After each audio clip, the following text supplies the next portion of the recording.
Ladies and gentlemen, at this time, please place all electronic devices to vibrate. All electronic devices to vibrate. Can we please begin the online portion? Recording in progress.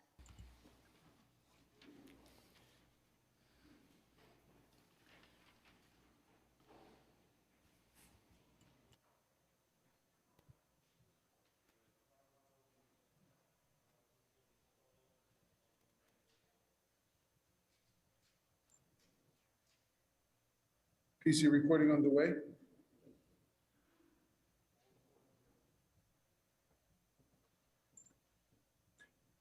Good morning and welcome to today's today's hybrid New York City Council stated meeting. To minimize disruption, please silence your electronic devices. Thank you for your cooperation. We are ready to begin. Mr. Majority Leader.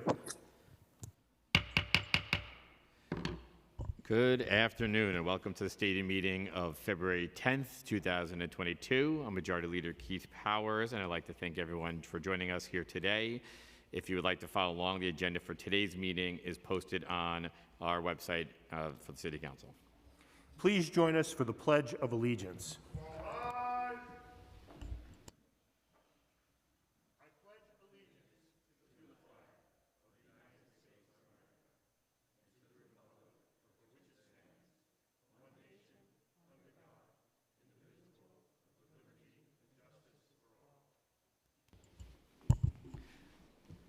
Roll call. Abreu. Present. Ariola. Aviles. Present. Ayala. Present. Barron. Here. Botcher. Present. Brannan. Here. Brewer. Here. Brooks Powers. Caban. Present. Carr. De La Rosa. Present. Dinowitz. Present. Farias. Present. Felice. Present. Gennaro. Here. Gutierrez. Present. Hanif. Here. Hanks. Present. Holden. Here. Hudson. Here. Joseph. Here. Kagan. Present. Brooks Powers. Present. Krishnan. Here. Lee. Present. Lewis. Present. Marte. Here. Mealy.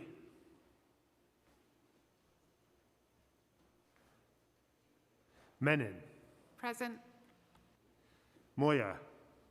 Present. Narcisse. Present. Nurse. Present. Osei. Present.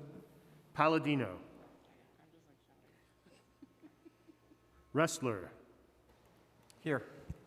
Richardson Jordan. Riley. Present. Rivera. Present.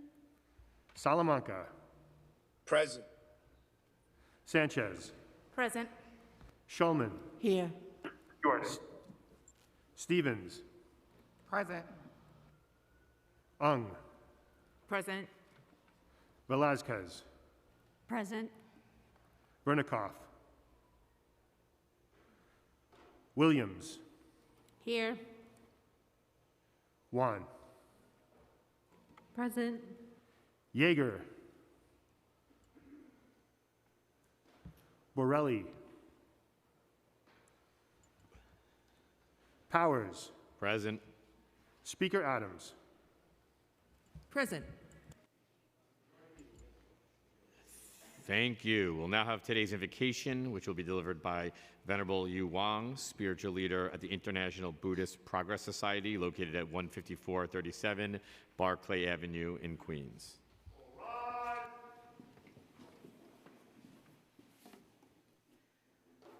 Good afternoon, council members and guests.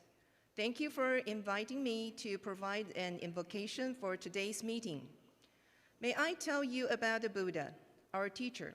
He was a very wise man, and much of what he shared with us is common in the spirits of all faiths.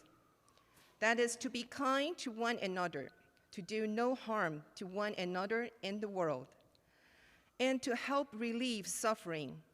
This message to us is especially important in the time of the COVID pandemic. The spirit of all faiths. Let us now pray in his name, in the name of your spiritual leaders.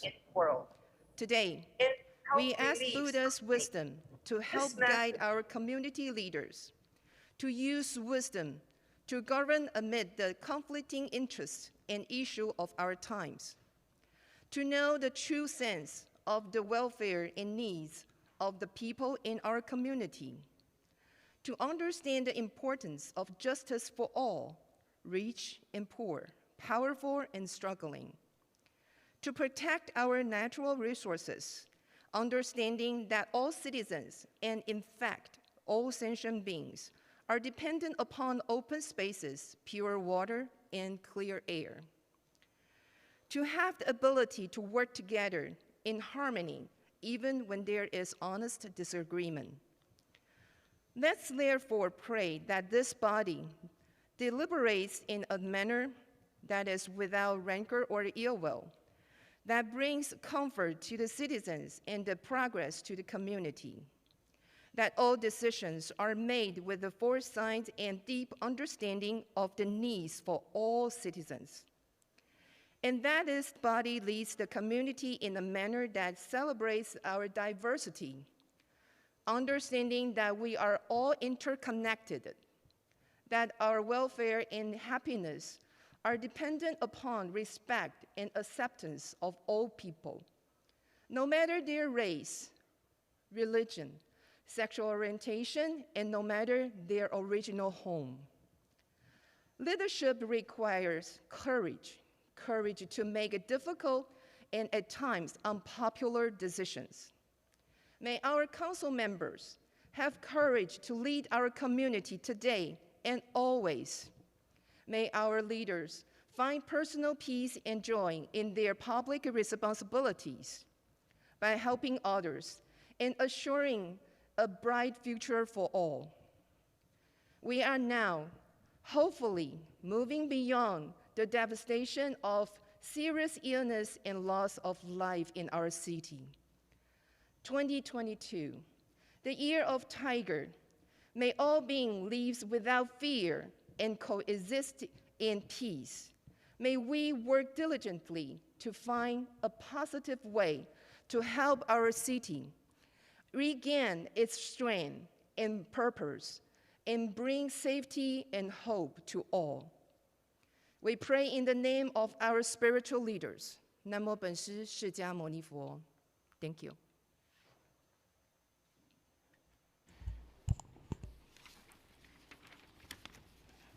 Thank you. I now ask Councilmember Sandra Ung to spread the invocation on the record.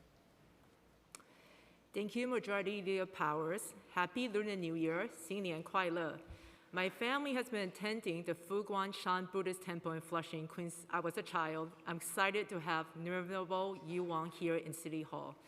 For a Buddhist family like mine, it is a tradition to attend the temple during Lunar New Year and pray for peace and health for our loved ones for the upcoming year. Thus, I want to take this opportunity to wish all my colleagues and their families a happy, healthy, and prosperous New Year. The past 2 years has been incredibly difficult for all New Yorkers, but as we together welcome the Year of the Tiger, which symbolizes strength and courage, we look forward to new beginnings and a brighter future. One of those new beginnings is right here in the City Council, where we not only welcome the first majority woman class of City Council members, but also the first Black Speaker of the Council. Together, I know we will serve the people of New York with a tiger's bravery and dedicate ourselves to uplifting all New Yorkers. I would like to thank the Venerable Yu Huang for being here today and make a motion that the invocation be spread in full upon the record. Thank you, Councilmember Ong. We will now have the adoption of minutes by Councilmember Carlina Rivera.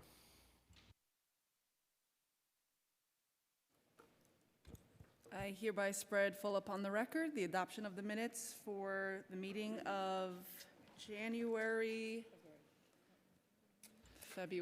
5th, 2022, And January 20th. and January 20th, 2022. Thank you. Messages and papers from the mayor. M12, appointment of Justice Sylvia Hines Radix as Corporation Counsel.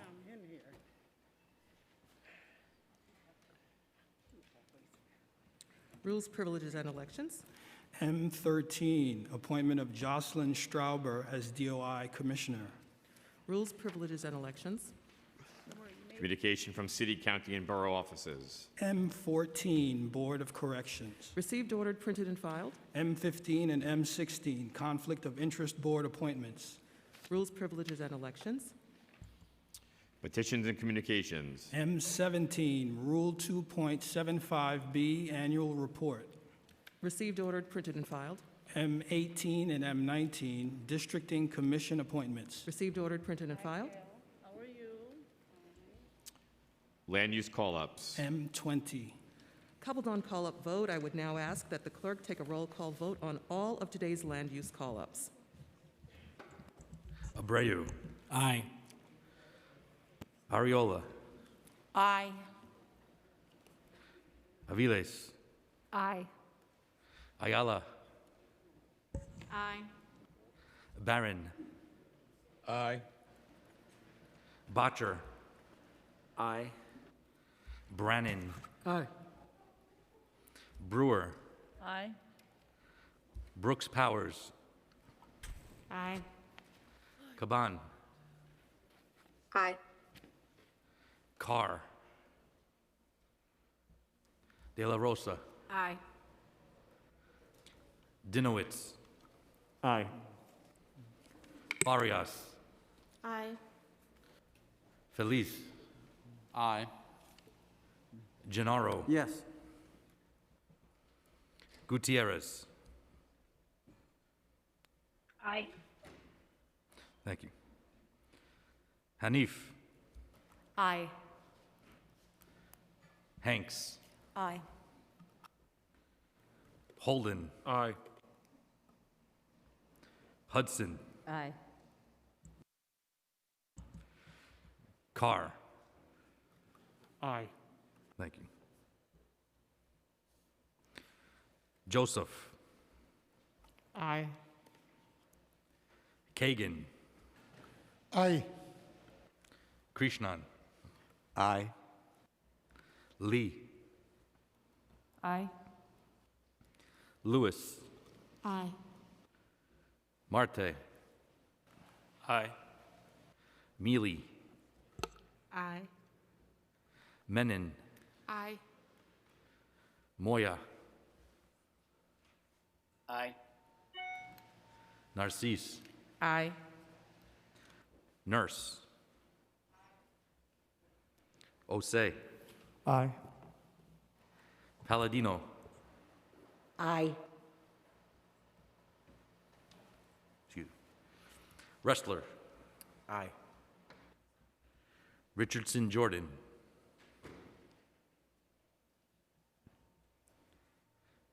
Riley. Aye. Rivera. Aye. Salamanca.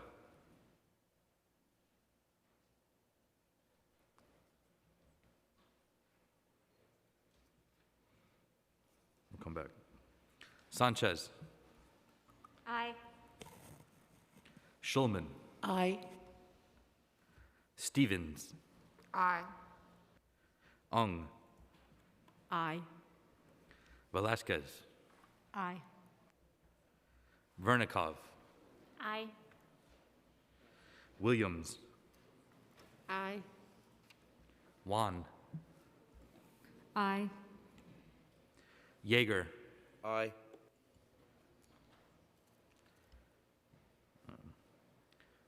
Richardson Jordan. Salamanca.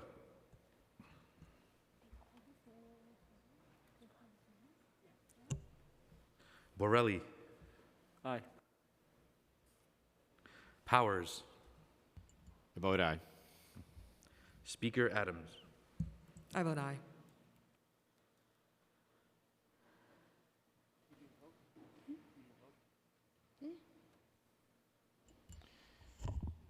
Today's land use call-ups are adopted by a vote of 49 in the affirmative, 0 in the negative, and 0 abstentions. We will now have communication from Speaker Adrian Adams. Good afternoon, everyone. Happy Thursday. I hope you and your families are well. I'd like to remind all members that masks are required to be worn throughout the meeting, even when speaking. I'm going to begin the stated meeting by taking a few minutes to remember two of our young public servants that we recently lost. We are all mourning the deaths of Jason Rivera and Wilbert Mora, who ultimately lost their lives in their commitment to improving and protecting our city. They were both promoted posthumously to Detective First Grade, the highest rank for a detective in the New York City Police Department. Detective Rivera was the son of Dominican immigrants and fulfilled his childhood dream by becoming the first person in his family to become a police officer. The letter he wrote detailing why he wanted to join the NYPD was a testament to his commitment to our city. Detective Rivera wrote about his past encounters with the NYPD, including a situation when his brother was stopped and frisked for no reason. He wanted to improve the NYPD and public safety by serving. Detective Mora, also a native of the Dominican Republic, left his homeland at the age of 7 for New York City. Police Commissioner Sewell rightly called him, quote, 3 times a hero. First, for choosing public service, a second time for protecting others, and a third time for being an organ donor. He saved 5 more lives through his selfless organ donation. Detective Rivera was 22 years old. Detective Mora was 27 years old. We are forever grateful for their service, and our hearts are with their families, colleagues, and communities. It is clear that our city and cities across this nation are facing increased violence, largely driven by gun violence. We must confront this challenge now and always.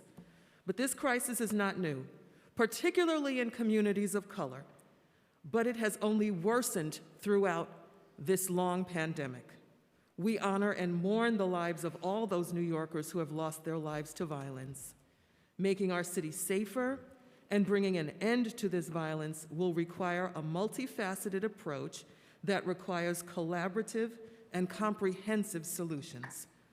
Public safety is a shared responsibility, and we must treat it that way to keep our communities safe.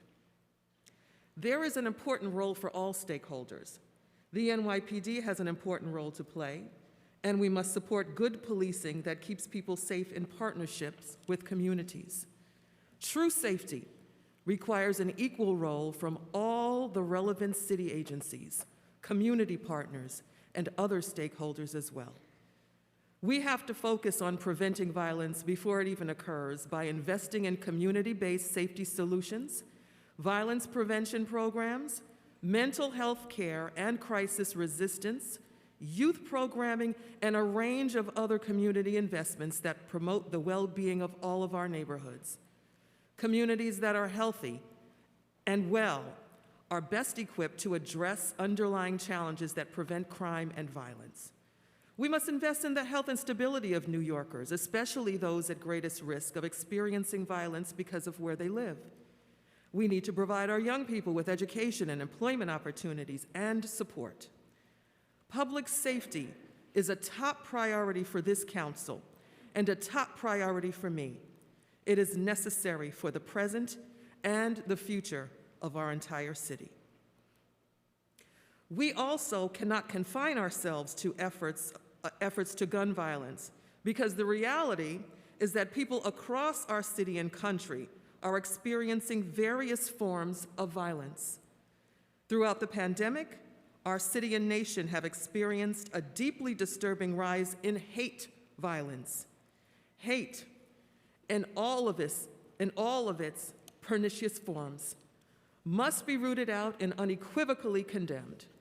Last week, 2 alarming anti-Semitic incidents occurred in Brooklyn, in both Councilmember Osei's district and in Councilmember Ressler's district. This is completely unacceptable, and we must stand in solidarity with our Jewish neighbors to confront this anti-Semitism. Our Asian American communities are still dealing with anti-Asian hate violence. New Yorkers must feel safe as they walk our streets, take public transit, and go about their everyday lives. And hate has no place in our city. It has not been confined to the boundaries of our city, though. Across the country, many historically Black colleges and universities, including my alma mater, Spelman College, have received repeated bomb threats. These threats and violence may be intended to instill fear, but instead will only strengthen our resolve to combat hate together. COVID continues to impact our way of life. The Omicron variant hit us hard. In New York City, since we last met here, colleagues, 1,754 New Yorkers lost their lives to the coronavirus. Each of those lost lives is tragic and has a rippling effect on loved ones and communities. We're encouraged to have passed the peak of Omicron, with the case numbers now receding, and we look forward to a brighter future. Let us now stand and pause for a moment of silence for all those lost New Yorkers now gone due to the pandemic, violence, and other causes.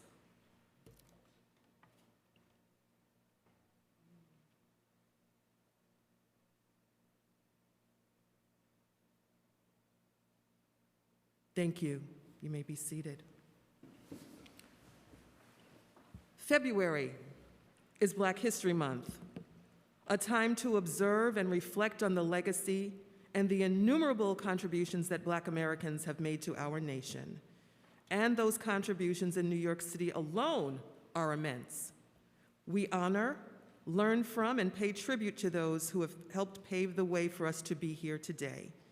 We are our ancestors' wildest dreams. We also look ahead to the work in front of us to create a better and more equitable future.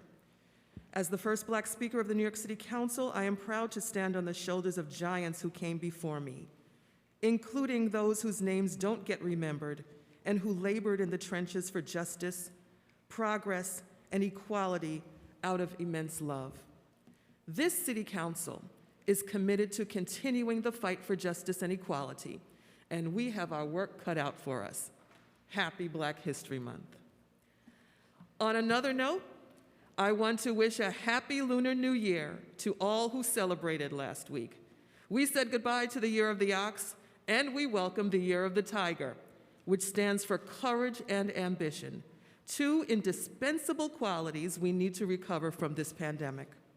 I enjoyed celebrating with so many of you at events in different parts of our city over this past week. Have a happy and prosperous Lunar New Year.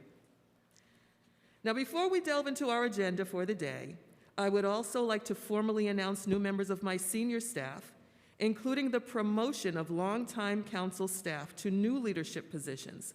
It's an impressive group of government professionals and leaders who are excited to lead this body and serve this body, and I'm so proud to elevate into these various positions. Jeremy John has joined us as First Deputy Chief of Staff.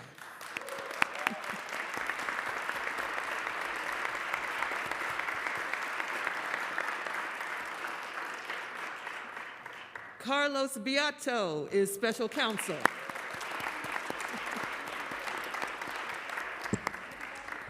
Tanisha Edwards is our Chief Financial Officer and Deputy Chief of Staff of Finance.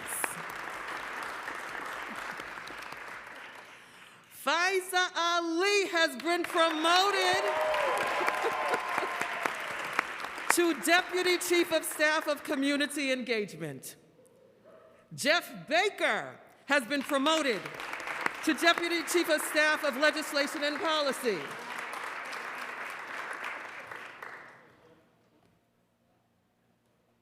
Andrea Vasquez has been promoted to Director of the Legislative Division.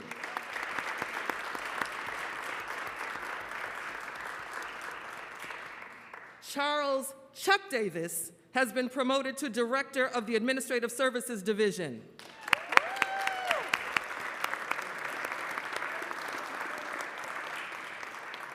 And I also want to acknowledge Raju Mann being promoted to Deputy Director of Land Use. I'm sorry, that's Deputy Chief of Staff of the Land Use Division, Raju. Congratulations to you all. Colleagues, we have one land use item we're voting on at today's stated, 415 Madison Avenue in Majority Leader Keith Powers' district. It is a proposed new office building in East Midtown of approximately 300,000 square feet with a new ground floor of public space and a new entrance to the LIRR East Side Access Project. Thank you very much, and I now turn it back over into the hands of our Majority Leader. Thank you, Speaker Adams. I also want to add my congratulations to all the folks for their new titles and promotions, and thank them for all the hard work they do here every day to make this place what it is. We are now moving to discussion of general orders. If there are any members signed up for general orders? None. Okay. We'll now move to the report of special committees. None. Report of standing committees. Report of the Committee on Land Use, Preconsidered LUs 5 and 6, 415 Madison Avenue. Approved with modifications and referred to the City Planning Commission pursuant to Section 197D of the New York City Charter. General Orders Calendar, Preconsidered LU 5 and Reso 15, and Preconsidered LU 6 and Reso 16, 415 Madison Avenue. Coupled on general orders. Resolution appointing various persons, Commissioner of Deeds. Coupled on general orders, I would now ask that the clerk take a roll call vote on all of the items coupled on today's general orders calendar. Abreu. Aye on all.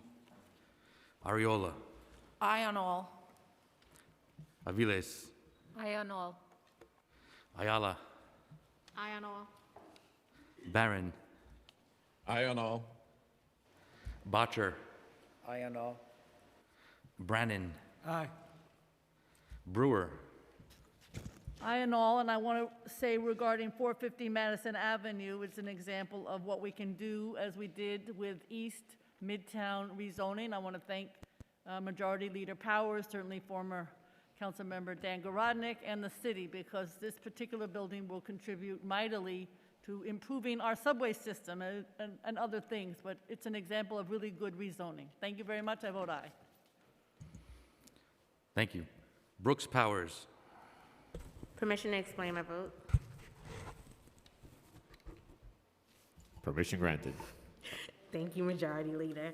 And good afternoon, everyone. I'd like to acknowledge some of the recent pedestrian deaths that have occurred over the last week in our city. On Saturday in Manhattan Beach, Jack Mickelinzer, a 99-year-old Holocaust survivor, was killed crossing the street on his way to synagogue service. Yesterday in Midwood, a 5-year-old boy was critically injured by a vehicle pulling out of a nearby driveway, both in Councilmember Vernikov's district. And yesterday in Far Rockaway, in my own district, a vehicle hopped a curb and struck 3 pedestrians, injuring 2 and killing Davina Afkoba, a 10-year-old girl. Today I met with her family, who are completely devastated by this loss. I ask that we keep each of these victims in our thoughts and prayers. New Yorkers from all walks of life deserve safe streets. One traffic death is one death too many. And with District 31 having 11 traffic fatalities in 2021, leading all other council districts, there's a lot of work to be done to ensure that communities that have been underinvested in and neglected receive the proper resources that they need. And I just wanted to make those acknowledgements. Thank you, and with that, I vote aye on today's land use items.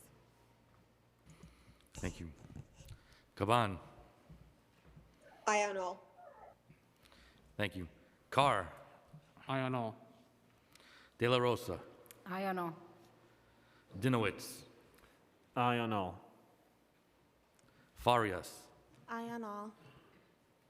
Feliz. Aye on all. Gennaro. Aye. Gutierrez. Aye on all. Thank you.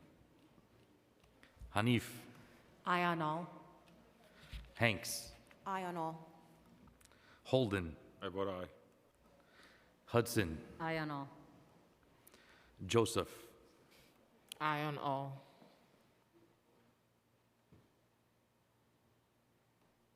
Thank you. Kagan. Aye on all.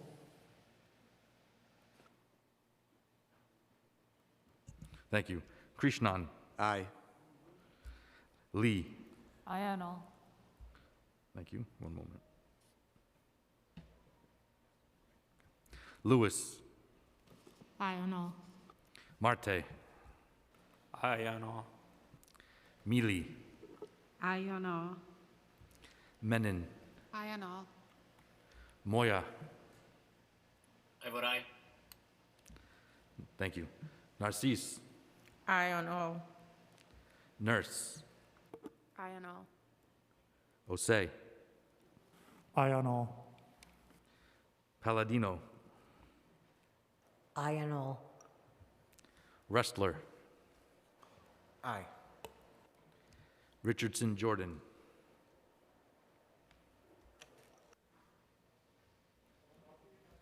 Riley. Aye on all. Rivera. Aye. Salamanca. Aye on all. Thank you. Sanchez. Aye on all. Schulman. Aye on all. Stevens. Aye on all. Ung. Aye on all. Velasquez. Aye. Vernikov. I vote aye on all. Williams. Aye. Juan. Aye. Yeager. Aye. Richardson Jordan. Borelli. Aye on all. Powers. Aye on all. Speaker Adams. Aye on all.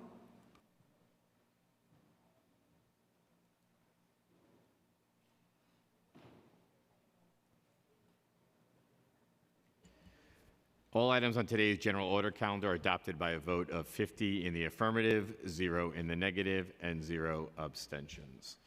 We now move on to the introduction and reading of bills. All bills have been referred to committees as indicated on today's agenda. Thank you. There are no resolutions on today's calendar, so we'll now move into the general discussion. We're going to first call on Councilmember Rivera. That's weird. Thank you so much. No, it's okay. I got you. Introduction 0030, the bill I am introducing today requires the Department of Correction to develop a plan for ensuring individuals incarcerated at Rikers Island are still able to access their medical appointments and care in the event of an emergency lock-in. Yesterday afternoon, I toured Rikers Island with Commissioner Molina and my colleagues in the Committee on Criminal Justice. We visited the tragic punitive segregation unit at the George R. Vierno Center and a youth housing unit and a school floor at the Devorn Complex. While at GRVC, we spent time at the on-site Correctional Health Services Clinic where we discussed sick call, the process by which incarcerated individuals can request medical care.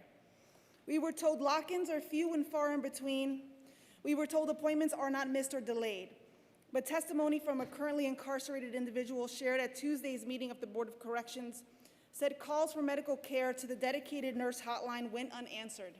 Cases were only responded to on a seemingly arbitrary basis. Currently, this nurse hotline is the only way someone can access medical care during a lock-in. And lock-ins are not rare.